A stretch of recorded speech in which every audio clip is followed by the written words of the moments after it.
You always show up. You always say yes. You always make sure everyone around you is okay before you even think about yourself. And somehow, despite all of that, the people you give the most to are always the ones who take the most. And the ones who give nothing never seem to run out. This is not a coincidence. Your kindness is not the problem, but the way your brain learned to express it, that is. Think about the last time someone asked you for something you did not want to give, a favor you did not have energy for, a commitment you did not want to make, an opinion you swallowed because the room felt too tense. What happened in your body in that split second before you said yes? There was a tightening, a flash of something uncomfortable. And then, before that feeling could fully arrive, you smoothed it over. You agreed. You smiled. You made it okay for them, so you did not have to feel whatever that feeling was. Most people call this being kind. Psychology calls it something else entirely. You have heard of fight or flight. Most people know about freeze, too. But there is a fourth trauma response that almost nobody talks about. And there is a very good chance it has been running your life since you were a child. It is called the fawn response.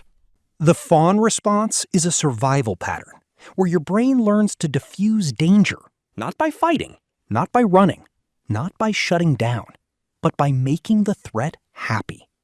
It usually starts in childhood, in homes where love was conditional, where getting it right meant staying safe, where a child learned very early that the fastest way to survive was to become exactly what the other person needed them to be. The word fawn means to be eager to please, to shrink yourself to stay safe.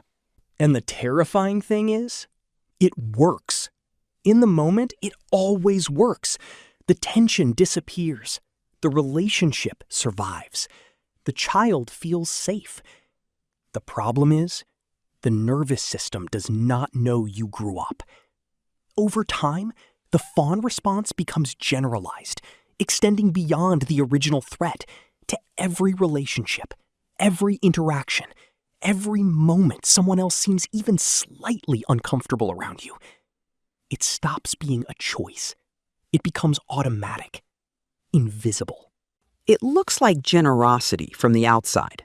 It looks like being helpful, agreeable, selfless.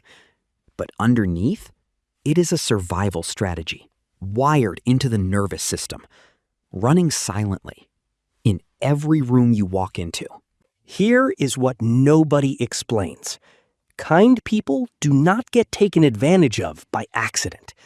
The synchronization process happens automatically and outside of your conscious control. Where this process is in the service of one person controlling the other, the relationship becomes toxic. People who have learned to take are extraordinarily good at sensing people who have learned to give. Not consciously, not with a plan, but at the level of behavior, the fawner broadcasts a signal that the taker's nervous system reads instantly. Open body language, immediate agreement. Apology before being accused. Giving before being asked. Each one a signal that says, there are no boundaries here. Push as far as you want. And here is the cruelest part. The kinder you are, the more invisible your limits become, the more you attract people who have none of their own. People who see others as expendable, who believe their needs, no matter how harmful, deserve to be met. And when those people leave, which they always do, the fawner does not feel relieved. They feel guilty. They wonder what they did wrong. They wonder if they gave enough. Because the fawn response does not just change how you treat others. It changes how you see yourself. Chronic fawning erodes identity, boundary capacity, and self-trust until you genuinely do not know where your needs end and someone else's begin. So how do you stop it? Not with a list of scripts to say, not with fake confidence.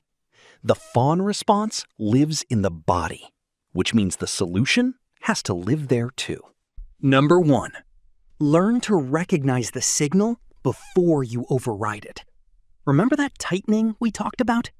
The one that happens before you say yes when every part of you wants to say no? That tightening is not anxiety. That tightening is information. It is your nervous system saying, something about this does not feel right. The fawn response moves fast. It overrides the signal before you can read it. So the practice is simply slow down. Not to say no immediately, just to feel what is actually there before you decide. 3 seconds. That is all you need between their request and your answer. 3 seconds where you feel the signal before the fawn response can erase it. Number 2, start disappointing people in low-stakes situations. The fawn response is maintained by a belief that disappointing people is dangerous, that saying no will cost you the relationship, that being honest will make them leave. And the only way to dissolve that belief is through evidence. Every small no that does not destroy a relationship builds new data for your nervous system. Not because someone told you it was safe, but because you lived it.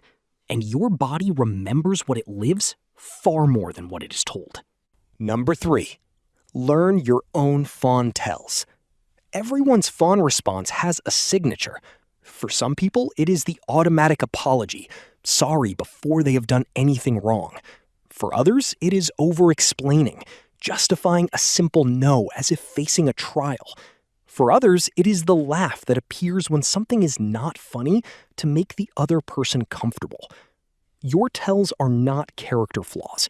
They are breadcrumbs your body leaves to show you where the fawn response activated. When you start noticing them, not judging them, just noticing, you begin to create a gap between the pattern and the person. And in that gap is where you actually live. Being kind is not the problem. The world genuinely needs more of it. The problem is kindness without a self behind it. Giving without a person doing the giving. Saying yes when there is nobody home. Deciding whether yes is actually true. The goal is not to become hard. The goal is to become real. To be kind because you choose it, not because you are afraid of what happens if you are not. Kindness chosen freely is one of the most powerful things a person can be. Kindness performed out of fear is an open door with no house behind it. Now here is something that connects directly to everything we just covered. There is a psychological reason you keep making the same decision even after you promised yourself you would not. It is not weakness. It is not lack of willpower. It is a completely different trap. And it is the one most people never identify. That is next. If you recognized yourself anywhere in this video, the automatic yes, the swallowed no, the exhaustion of always being the one who gives, you are exactly who this channel is made for. Subscribe, because understanding yourself is the only thing that actually changes anything.